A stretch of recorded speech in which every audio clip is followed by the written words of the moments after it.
หัวป้นก็ป้นยังก็มาบอกมากล่าวกับสถานญาติโยมตั้งสถานีวิทยุแม่อาจารย์โมเดิร์นเรดิโอ94.50 เมกะเฮิรตซ์ตั้งอยู่บ้านสันบะนะตำบลเวียงกะหลงอำเภอเวียงตำบลแม่เจดีถูกไหมเสนอพ่อน้อยเนอะ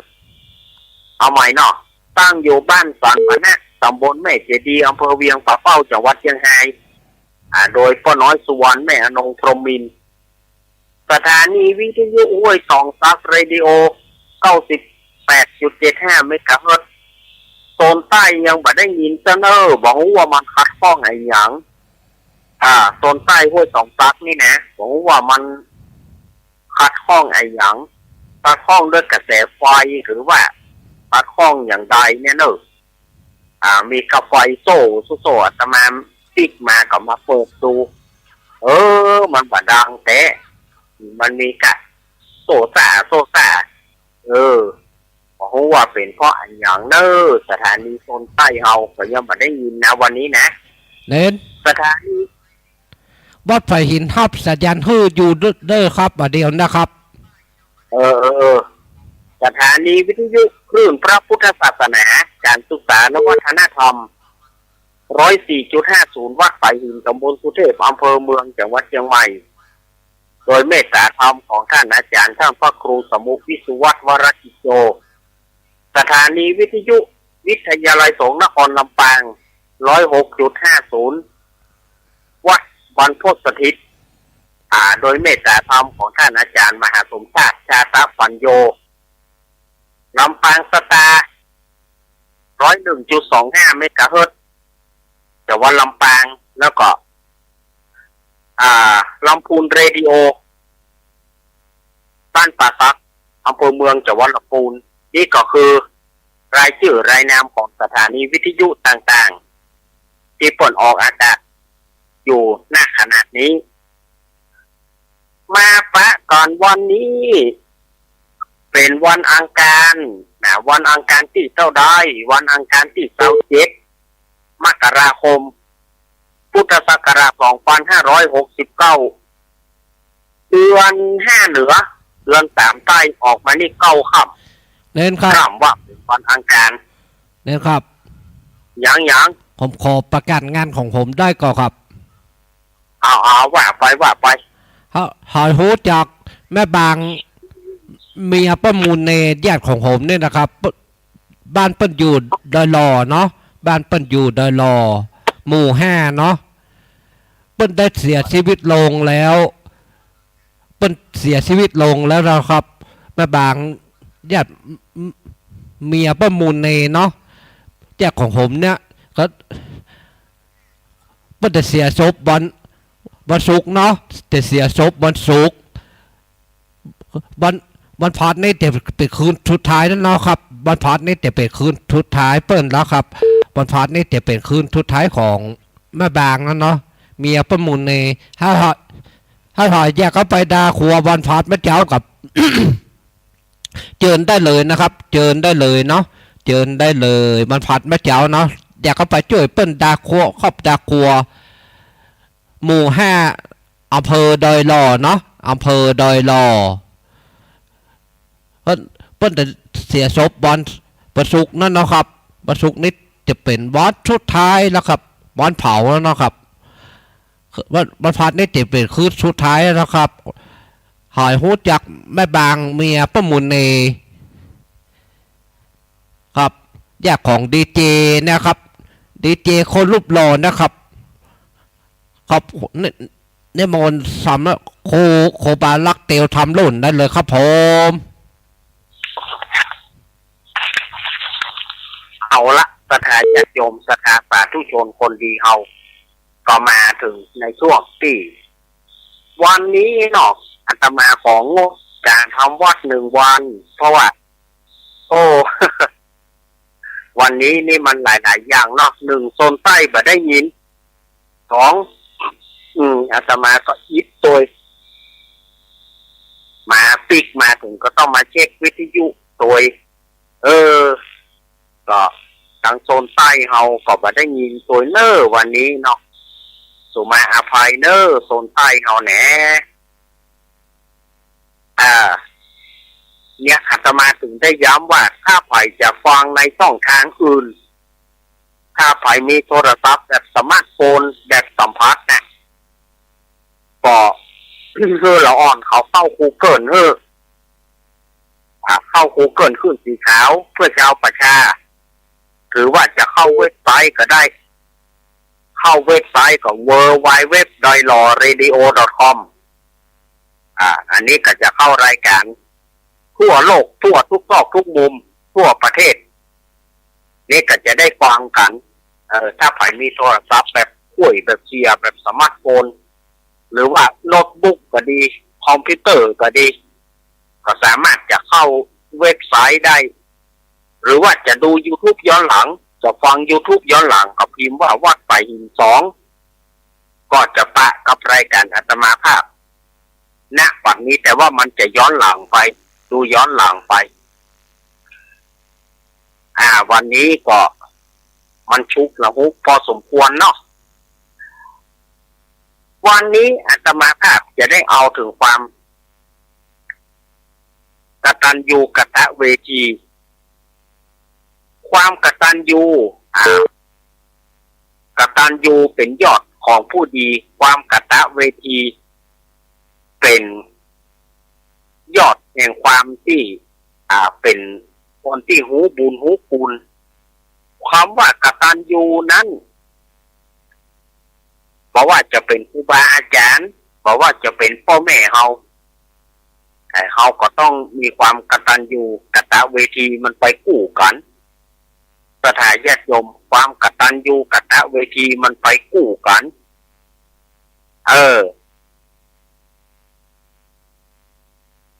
ไปความเลี้ยงดูความเอาใจใส่เลี้ยงดูพ่อแม่ผู้ใดหูบุญคุณของครูบาอาจารย์ผู้ใดหูบุญคุณของพ่อแม่ผู้นั้นน่ะย่อมเป็นเลิศอันนี้คือความกตัญญูกตเวทีสมัยตะก้อนนี่อันนี้อาตมาจำเอาจากหลวงพ่อมหากมลโชติมันโตวัดสันปะคอยคนได้ว่าเอาไว้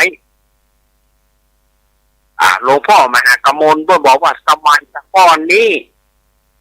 ไปนั่งต้นไม้ต้นใดคนใดไปพักไปฝันเจ๊เวลาจะอายเอาแห่งไม้อันเปิ้นบอกว่าคนที่ไปนั่งอยู่ต้นไม้ต้นใดถ้าไปฟันต้นไม้ต้นนั้นถือว่าคนนั้นบักกตัญญูต่อต้นไม้เปิ้นฮื้อโค้มฮื้อเงาแล้วไปฟันเปิ้นเหียอันนี้หลวงพ่อมหากมลต้นว่านะหรือว่าท่านเจ้าคุณศรีธรรมนิเทศท่านเจ้าคุณศรีธรรมนิเทศวัดสันปะคอยเปิ้นอูทุกฝังสถาญาติโยมคนเฮานั้นถ้าขาดความกตัญญูเหียขาดความกตเวทีเหีย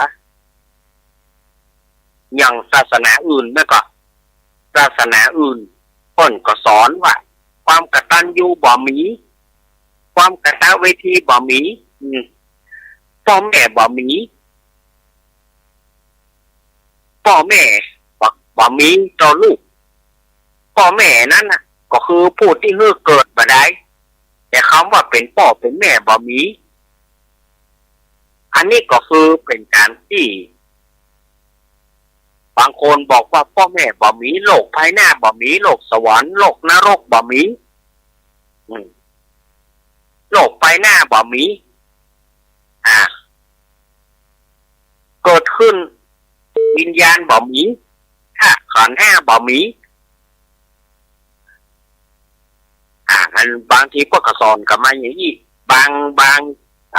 งลัทธินะบางลัทธิเปิ่นกระสอนมาอย่างนี้แต่ถ้าในตามหลักถูกต้องก็คือว่าเฮาในฐานะเป็นชาวพุทธของเฮา เปิ้นบอกว่าความกตัญญูพ่อแม่เนี่ยเป็นผู้มีอุปการะพ่อแม่เนี่ยเป็นผู้มีอุปการะคุณต่อบุตรธิดาทั้งหลายพ่อแม่เป็นบุคลากรที่ยอดเป็นครูคนแรกที่สอนฮัดอย่างฮัดเตียวแน่สอนฮัดอย่างฮัดเตียวสอนตั้งแต่อู้ขึ้นมาตั้งแต่อู้แต่จ่าขึ้นมาพ่อแม่เป็นครูคนแรกสอนอู้ห้องพ่อล้อห้องแม่ล้อปูป้าเนี่ยพ่อแม่ย่อว่าเป็นครูคนแรกภายหลังมาก็ครูจากโรงเรียนครูจากโรงเรียนก็มาสอนกอไก่ขอไข่ถ้าไปอยู่วัดก็สอนกำเมืองกาคากาคังเนี่ยอีอูเอโอก็สอนกันมาแล้วก็ต่อไปก็ครูบาอาจารย์ตามสถาบันต่างๆที่เขาไปอยู่มาโรงเรียนพระเนนสมัยเดียวพวกก็มีโรงเรียนปริยัติเป็นโรงเรียนปริยัติเป็นโรงเรียนที่อยู่ในการศึกษาเดียวพวกก็เอาเทียบเท่าเอาเรียกว่ามัธยมเมื่อได้จบมัธยมเหมือนกับสถาเจ้าบ้านพระเนนก็ได้มีโอกาสที่ได้ห้ามเรียนสมัยตะกอนถ้ามาบวชก็เรียนกาคากาคังเนี่ยเรียนตัวเมืองเรียนสวดเหียเรียนธรรมเหียในสมัยตะกอนนี่นะเรียนสวดเรียนธรรมเหีย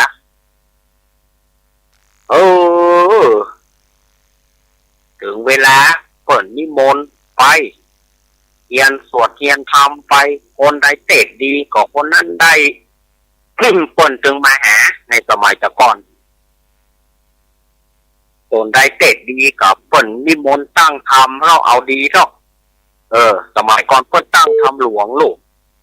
ตั้งธรรมหลวงก็ตนใดเตะดีเปิ่นจึงมาเอาเปิ่นจึงมาคำตีคำวัดคำว่ามานิมนต์สมัยเดียวนี้มันก็มีการศึกษาพระเนนก็ย่อมมีการศึกษาก็ต้องไปเรียนที่โรงเรียนปริยัติต่างๆก็สอนบางสำนักเรียนก็ตึกม.3 บางสำนักเรียนก็ม.6 ก็ขึ้นอยู่กับพระเนนที่จะเรียนในระดับไหนประเดี๋ยวนี้มันก็เป็นอย่างนี้ประเดี๋ยวก็มันแบบใจสเล็กสหน่อยสมัยแต่ก่อนเนาะต้องเรียนสวดมนต์เนี่ยการทำวัดเนี่ยไปเนี่ยการทำวัดก็ไปเรียนสวดมนต์พุทธาหลังฮักธรรมจักรหลังแตกสมัยก่อนนี่นะสวดพุทธาหลังฮักเรียนบทสวดพุทธาหลังฮักธรรมจักรหลังแตกแต่ก่อนไผเรียนพุทธาธรรมจักรกว่าจะจบมันตึงโดนห้องไม่แท้เนี่ยเพราะว่าพุทธาหลังฮักธรรมจักรหลังแตกหลังบะแตกบะแหงบะจี้เฮียนได้สมัยแต่ก่อนแท้ๆเลยมหาสมัยผมยุ่งเฮียนมหาสมัยผมยุ่งหัวพอยุ่งพอยินเฮียนสวดมหาสมัยนี่สมัยแต่ก่อนครูบาอาจารย์แต่ก่อนต้นเนาะหลวงพ่อครูบาสุรินโทนี่วัดหลวงศรีเตี้ยนี่นะแต่การเวลามีการมีงานเนี่ยต้นไปสวดมหาสมัยเนอะสวดมหาสมัยเนอะครูบาอาจารย์แต่ก่อนสวดมนต์นี่เมื่อเฮียนเขียนจบเล่มไผโอมได้ก็สุดยอด ถ้าไผโอมบ่ได้ก็เรียนอย่างเก่งก็ขอให้จำไว้เพิ่นสวดบทข้อไหนฮือตามได้พ่องสมัยก่อนสมัยอาตมาเขายังเข่งครัดอยู่นะเข่งครัดในการเรียนนี่นะถ้าได้ยินเสียงระฆังระฆังตีสองกำเม่งเม่งเอาท่องบทสวดกันถ้าท่องกับท่องนะว่าโกวาดท่องนะว่าโกวาดท่องสวดมนต์กันท่องทำท่องอย่างกันสมัยก่อนเนาะมันท่องกันไว้เมื่อค่ำเมื่อคืนเนาะไฟฟ้าก็บ่มีตามโคมตามตะเกียงกันยะท่องสวดมนต์กัน เวลา3 ทุ่มโบก็3 ทุ่มเข้านอนเนอะเม่งเม่งเอาเข้านอนไหว้พระก่อนเข้านอนเนอะสมัยแต่ก่อนมันในการเรียนน้อยนานจบไปแต่ก่อนกว่าจะไปขอซิกนี่คอนบินหลายคอนก็ลูกก็เจ้าว่าได้ซิกเนี่ยบัดเดียวนะบัดเดียวนี่ขอวันนี้ซิกวันพูกก็ได้แต่ก่อนนี่เลี่ยงไปท่านคาบเข้าไปหาตู้หลวงแล้วระวังให้ดีพอถ้าจะออกมาหมู่เขาว่าจะซิกนี่นะต้องขันดอกไม้ไปการไปต้อมก้อมท่านคาบอย่างผมขอซิกนี่นะก็มันได้เยิงตีนแล้วระวังให้ดีอันว่าเนี่ยแกขอนในตีนปัดขอนบินติดฝาต้มขอนคว่ำมดบ่ได้ละได้สีเกลือเมินเข้ากำขันไปแต่ใหม่มาแจ้พอวันนี้สีกวนผูกนะสดายญาติโยม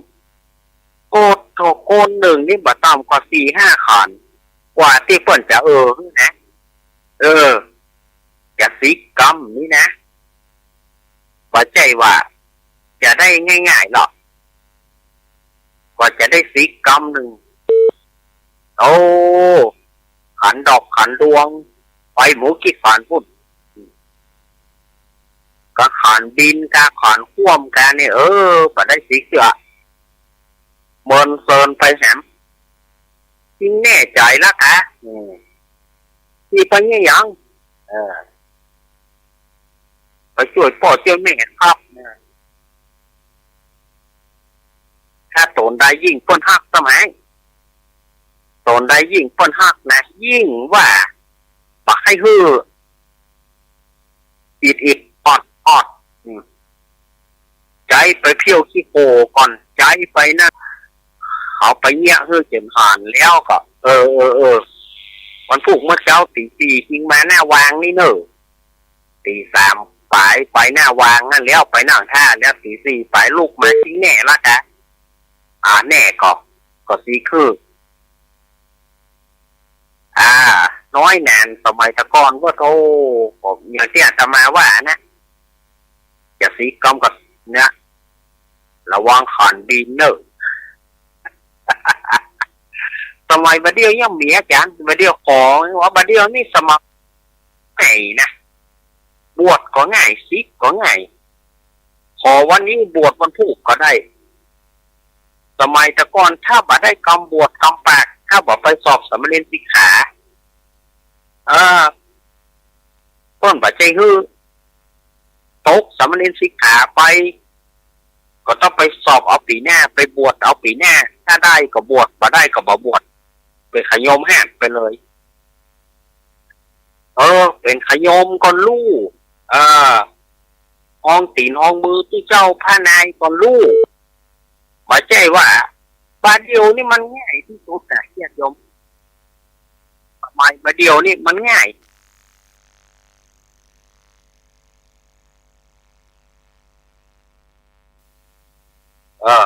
ขอวันนี้บวชวันพุธก็ได้ขอวันนี้สิกวันพุธก็ได้แล้วก่อนนี่กว่าจะได้สิกนี่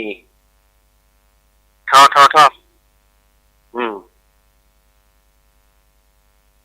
ว่า ว่าจะได้สี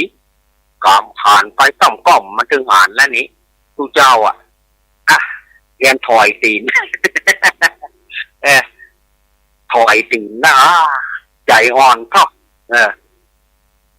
นี่ยังไงนะพอสีข้าข้านี่พออย่างตีนถอยลงเอาเลี้ยวปลาล่างกับตีนหัวปักโตกว่าต้มหาบ่ฮื้อหาบ่ฮื้อซึ่งนักเก๋พ่อหาบ่ฮื้อนี่แหละมันมาก็มาเมาะตะป้อง3 คัน 4 คันกันนะเนี่ยสมัยแต่ก่อนมันยังไปยี่ข้าเนนแต่ก่อนไปบ่ปล่อยให้ขูดหัวขว้างกันนะขูดผมขว้างกันห้ามให้มันติดไปบ้านตอนนี้เป็นลูกศิษย์วัดถ้าจะซิกไปก็ขูดหัวให้มันเตี้ยงอย่าจะไปให้มันติดไปบ้านนะฮะจ้ะน้อยใหม่สาวเมาล่อน้อยใหม่สาวเมาพอหน้าผากไอ้นี่มันน้อยกันแหนมนี่เนี่ยพอหัวก็หัวด้านมือไอ้พอหัวบ่ไอ้นี่น้อยกันแหนมเจ้าน้อยซิกใหม่นะซิกใหม่ก็ที่หมานสาวนะน้อยซิกใหม่นะซิกใหม่มันหมานสาวซะได้ญาติโยมก็เดียวให้ดีคนใดนี่โล่นเอาติดมาแล้วเพราะว่าน้อยที่มันไหลน้อยที่มันนี่มากับปะเกยหรอกสาวมากับคัดติดอันนี้ติดโล่นหนีตัวน้อยซิกใหม่ก็มีเขาบอกเมาน้อยซิกใหม่เมาน้อยเมาแหนนก็มีสมัยแต่ก่อนมีหมดน่าถึงสมัยประเดี๋ยวนี่มันเปลี่ยนกันไปละ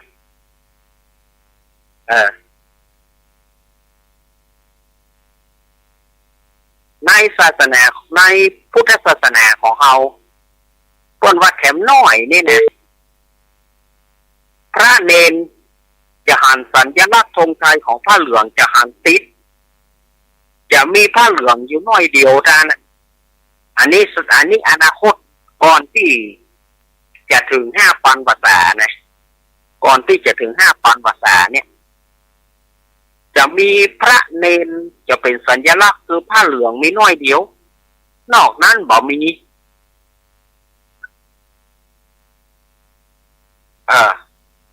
มันก็น่าวิตกกังวลเหมือนกันนะสถานญาติโยมในอนาคตการไปแน่นี่พระเนนเป็นเนื้อนาบุญมันจะหาเฉียมไป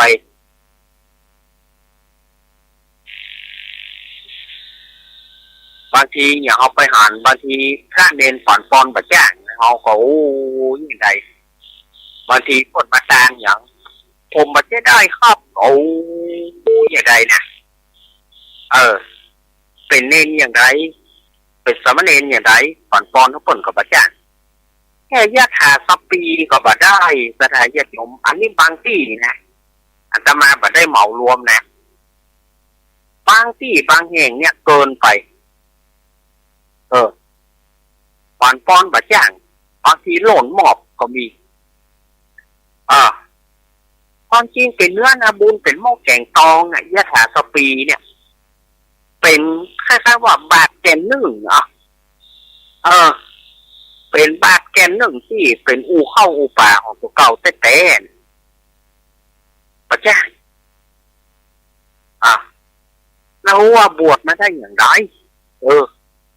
ใครถามเหมือนกับว่าบวชมาได้อย่างไรแล้วต้นบาสอบแกก่อนที่จะบวชต้นบาเอาไปซ้อมแกต้นบาเอาไปซ้อมบวชบาเอาไปซ้อมปอนเขาว่าจะได้ถึงปัจจ้างถึงขนาดปอนบาได้สมณเณรมีศีลกี่ข้อไม่รู้ครับเอาตายละครูตายละครูแล้วบวชมาได้อย่างไรนี่ โอ้ครับผมยังบอกว่าผมบวชมาได้อย่างไรก็มึงยังบอกแล้วกูเขาจะก็มึงก็มาแจ้งอย่าอย่างไรซะแต่เดี๋ยวก็มันมดกำอย่าแล้วเนี่ยตัวมันก็ว่ามันบอกเราจะไปว่าอย่างไรเขาจะเอาอย่างมาสอนเขาล่ะเธอบ่มีศีลสักข้อเลยครับบอกครับตายละกูแล้วอุปชัยเปิ้นยังเปิ้นมาตอบถามครับเปิ้นนามเพื่อครับเปิ้นนามเพื่อครับศีลเนี่ยหมูเตื้อบางทีบางตนบางองค์ก่อนปอน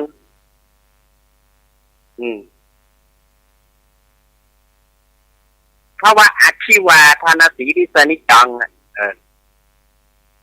เพราะว่าอธิวาอาตมาก็ไปปะหลายตนหลายองค์ละพระหนุ่มเน้นน้อยอาตมาบอกว่ามันบัถูกนะอธิวามันบัใช่นะต้องเป็นอภิวากราบไหว้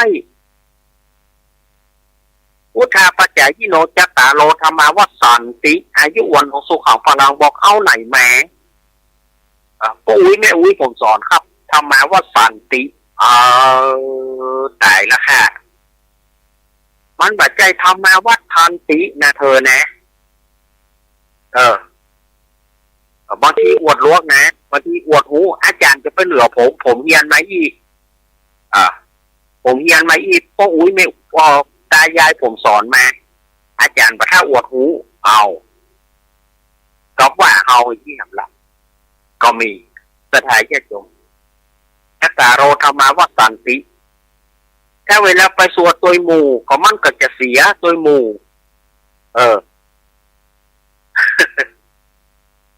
อีกอย่างหนึ่งเวลาไปไหนสถานที่เหมือนกันพระเนรส่วนมากจะบอกค่อยเคารพสถานที่คือบ่าวผ้าลงบ่าวผ้าลงบ่าขวาบ่าวผ้าลงมาหาบ่าซ้ายคือปาก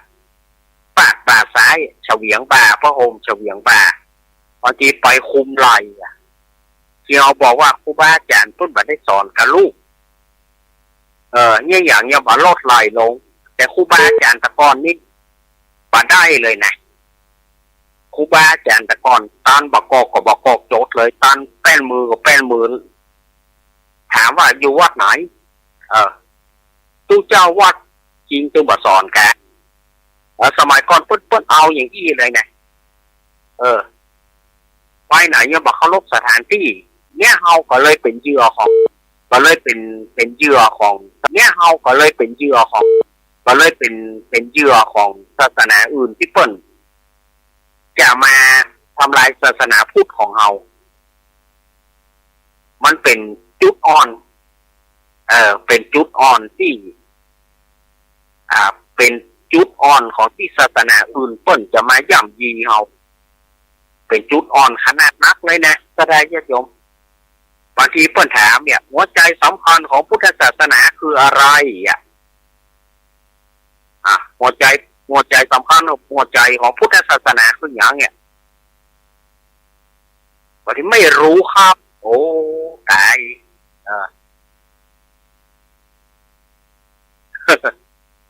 หัวใจสำคัญของพุทธศาสนาเขาก็คือหัวใจ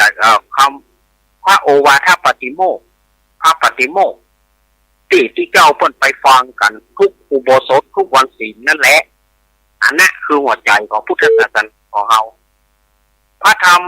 84,000 พระธรรมขันธ์ลดเหลือ3อย่าง3ข้อคนว่าพระไตรปิฎกหรือว่าบกอก3ตะกร้าคือพระสูตรพระวินัยและพระอภิธรรมรวมกันได้ 84,000 ขันธ์ก็รวมมาเป็น3ข้อใหญ่อันนี้ก็คือหัวใจสำคัญของศาสนาของเราบางทีนั้นถ้าเนนเฮาบางทีก็ไม่ได้ว่าเนาะบางทีเพิ่นก็สนใจแค่ว่าเมื่อใดมันจะจบ เมื่อใดมันจบจบแล้วก็จะได้ไปละมาอยู่ละอย่าต้นก็มาได้สนใจทางนี้เดี๋ยวบางทีเปิ้นถามมาแล้วบอกหูครับโอ้ถามว่าบอกหูได้อย่างไรอ่ะ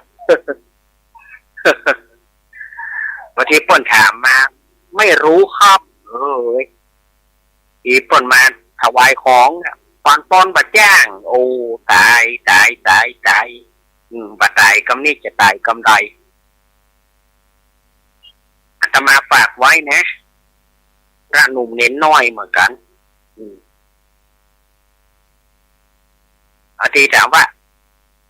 สามเณรใช้หนี้ศรัทธาหรือยังใช้หนี้ครับผมมันได้ยืมเปิ้นมาหรอ ถามว่าไส้กำเข้าศรัทธาหรือยังไส้อย่าได้ครับผมมันจะเอาเข้าศรัทธามากินเอาว่าได้เอาเข้าศรัทธามากินได้ก็ญาติโยมคุมบาตรท่านคุมบาตรถึงวันท่านบิณฑบาตหรอมันแบบจะเข้าศรัทธากะใช้หนี้อย่างไรครับผมมันจะได้เป็นหนี้เขานะถามว่าใช้หนี้ศรัทธาก็คือเฮาสวดมนต์หรือยังสวดโยโกฮ้องหรือยังแล้วก็สวดอาชมยาหรือยังสวดอาชมยาเนี่ยเป็นการสร้างกรรมเข้าศรัทธาญาติโยมที่เปิ้นเป็นผู้สันนิบาตการเข้าเป็นผู้ที่เปิ้นได้ใส่เข้าน้ำจังหันใส่เข้าน้ำกำกินให้เฮาฉะนั้นเปิ้นก็มีการสวดเขาถวายปอนเอาป่านปอนให้เปิ้นหนึ่งแล้วเขาก็ต้องมาใส่กำเข้าเปิ้นหนึ่งสวดอาชมยาเนี่ยคือมันได้ใจนี่กันละ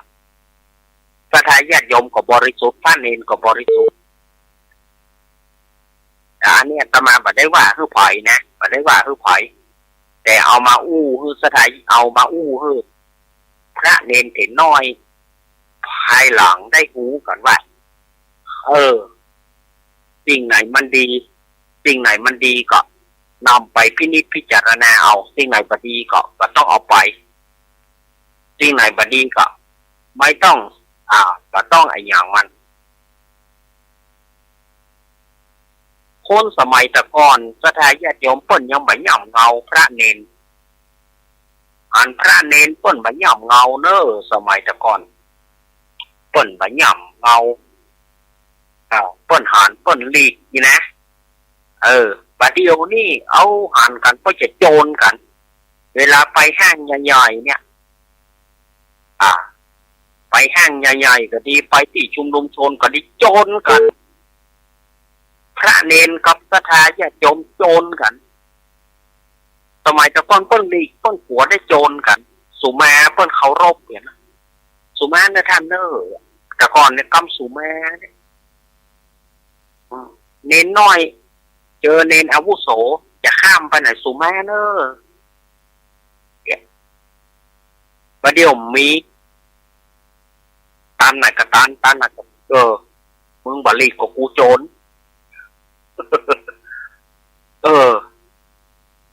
ถ้าเอาไปในที่ขับผ่านเขาก็หลีกกันมาได้ไหมก่อนมันก็มาส่วนต่างกันนะโอ้จะโจรแท้ทำไมตะก้อนไม่ยิงต้นบะล่วงแน่หรอกไม่ยิงเพื่อตู้ผ้าเปิ้นไปก่อนบะเดียวไม่ยิงลู่ล่วงหน้าไปมันบะโจรก็คือมันหูไปไม่ยิงลู่เตียวตั้งแน่แต่ก่อนเปิ้นไปหย่ำเงาผ้าเหลืองเนอะไปหย่ำเงาตู้ผ้าเนอะมันก็เป็นยุคหนึ่งนะสมัยบะเดียวมันบักหัวสีกันนะมันบักหัวกันแบบที่มันออกเรื่องออกราวกันนั่นนะขนาดตุ๊กเจ้ายังแพ้สีกาน่ะสดายญาติโยมว่าตุ๊กเจ้ายังแพ้สีกาน่ะอะไรสีกาทั้งนั้นน่ะเข้าทุ่มเงินให้สีกาผลสุดท้ายสีกาซ่าหน้าหัวอยู่บ่ได้ก็ต้องอยู่บ่ได้ก็ไปด้วยสีกานั่นนะเผลอเป็นเมียเป็นผัวฆ่าลูก ว่าหูเรื่องหูราวอย่างแบล็กเมย์กันเอาโอ้วันนี้สเปเหระนะพระทายยมอาตมาขอสุมาอภัยหากได้ว่าล่วงล้ำก้ำเกินพระเนนส่วนไหนแต่ว่าจุดประสงค์นั้นก็คือเอามาว่า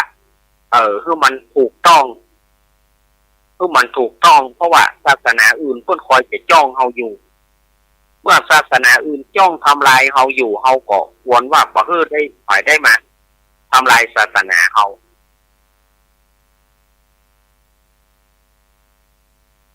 โดยเฉพาะฝันปอนก็ดีไหว้พระก็ดีเนี่ยนักเรียนส่วนมากเหมือนกันนักเรียนการไหว้พระเหมือนกันบางทีเอาไปฟังเนี่ยอรหังสัมมาสัมพุทโธบอกว่าพุทธังภควตังอธิวาเทมิแต่ว่าอาตมาเคยไปอบรมหล่อนะอาตมาบอกว่ามันบ่ถูกนะลูกอธิวาเนี่ยมันบ่ใช่นะต้องอภิวาพิพอสำเภาสลีอภิวาเทมิถึงจะถูกสุปฏิปันโนภควโตสาวกก็สังโฆสังฆังนะมามิบอกไปเอาที่ไหนมาสาวกก็สังโฆก็แปลว่าสาวกก็คือพระสงฆ์มันบ่ใช่สาวกกับสังโฆคือพระสงฆ์สาวกของพระผู้มีพระภาคเจ้าไม่ใช่สาวกก็สังโฆส่วนมากเนี่ยหลายรุ่นนักเรียนหลายรุ่นที่อาตมาเคยไปอบรมเนี่ยที่อาตมาว่าเนี่ยพุทธังภควันตังอธิวาเทมิอาตมาแก้พอดไปอบรมหนึ่งครั้งหนึ่งมันก็ยังเอาอย่างเก่านั่นนะสุปฏิปันโนภควโตสาวกก็สังโฆบอกมันบัดถูกนะเถอะสอนมาที่รุ่นแล้วมันบัดใจสาวกก็สังโฆก็แปลว่าอย่างสาวกก็คือพระสงฆ์สาวกก็พระสงฆ์มันบัดใจสาวกกะสังโฆคือพระสงฆ์สาวกของพระผู้มีพระภาคเจ้าที่ปฏิบัติดีแล้วนั่นคำแปลมันสาวกก็สังโฆก็คือสาวกก่อพระสงฆ์สาวกก็คือพระสงฆ์มันไม่ใช่บางทีเขาได้รับกรรม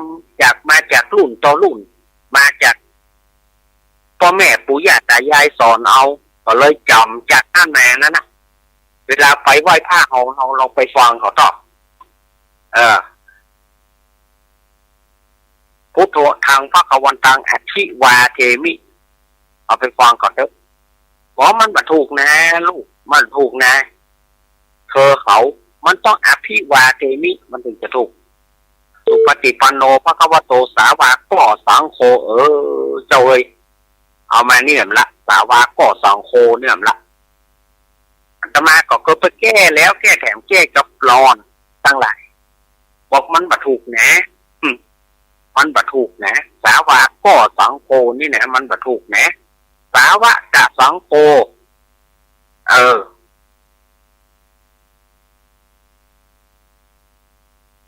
บางทีผ่านปอนบางทีอย่างที่ว่านะพุทธาปัจจายิโนจตารโลธรรมาว่าสันติ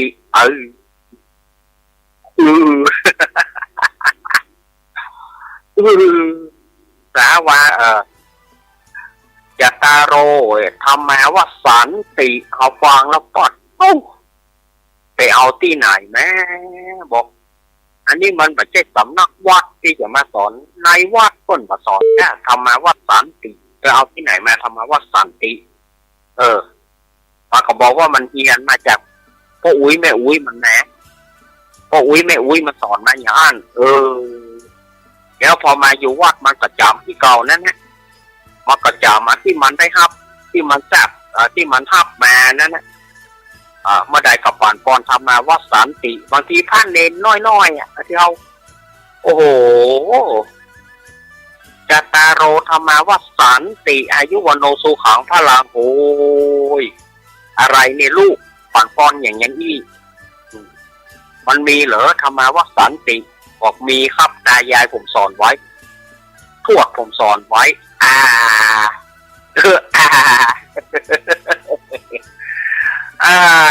อันเนี้ย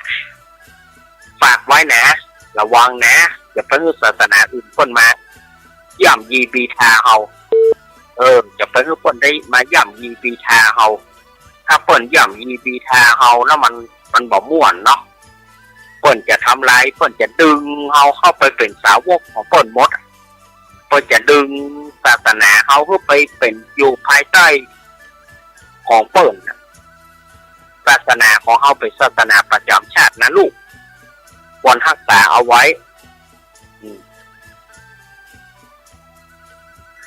นี่หลายต่อหลายต่อหลายอันหลายต่อหลายอย่างที่บางทีนั่นเขาได้มาหันกันนะแต่อาตมาก็ได้นำมาอู้ของนี่นะจะไปให้มันได้ผิดได้เพี้ยนกันไปภายหลังมาเพิ่นจะดูถูกหัว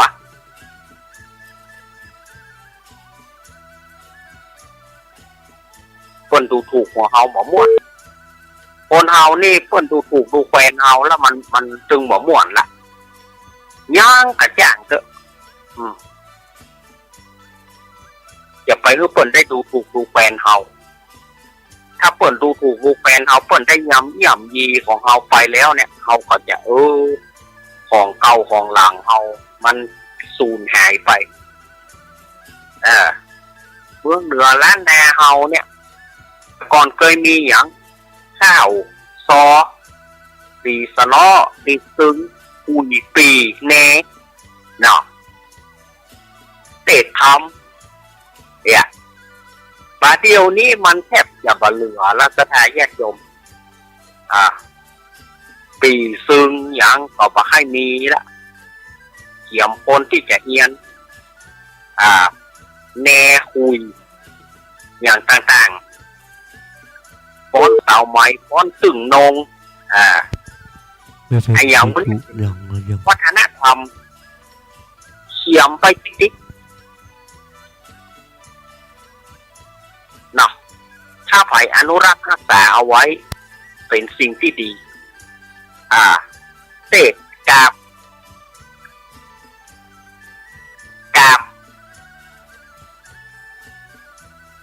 ที่อาตมาก็ว่าหลายเตือแล้วนะถ้าอู้ถึงว่ากาบปฏิกาบขุมาลบ้านกาบดูโชคกาบมหาราชก่อนที่เปิดจะเตะทำเพราะเขามีกาบลงทำเพื่อก็มีกาบสมัยก่อนแต่บัดเดียวนี้มันด้วยเวลามันจำกัดจำการการขึ้นกาบอีกอย่างหนึ่งมันก็บอกมีคนขึ้นมันก็บอกมีคนที่จะสนใจในด้านของกาบของกรนะสมัยก่อนนี่ต้องขึ้นกาบก่อนเตะทำโดยเฉพาะเตะทำมหาจักรต้องขึ้นกาบก่อนมีกาบเก้าแล้วก็กาบปลายเป็นกาบลงประเดี๋ยวบอกเสียเวลาอาจารย์เสียเวลาหนังปวดแข้งปวดขาอีหาเหมาะบางคนก็ไปตีเสียงเปิ่นเสียงก็บ่ม่วนเยอะมาขึ้นกาบบางคนก็ว่าปวดตัวไปจะมาฟังมันนั่นมันก็เป็นเรียกว่าสมัยบัดเดียวมันเป็นสมัยที่เร่งด่วนเนาะเป็นสมัยที่เร่งด่วน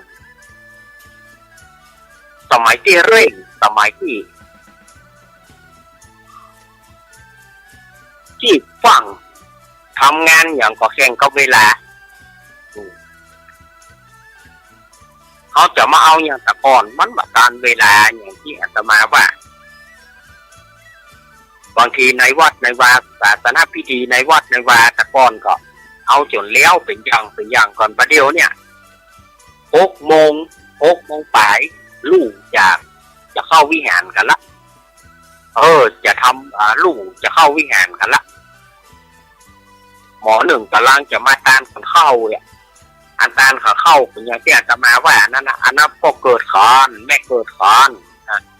ที่พ่อขานที่แม่ขานเนี่ยบ้าปั่นป้อนรวมกันบ้า ก็คนละขัน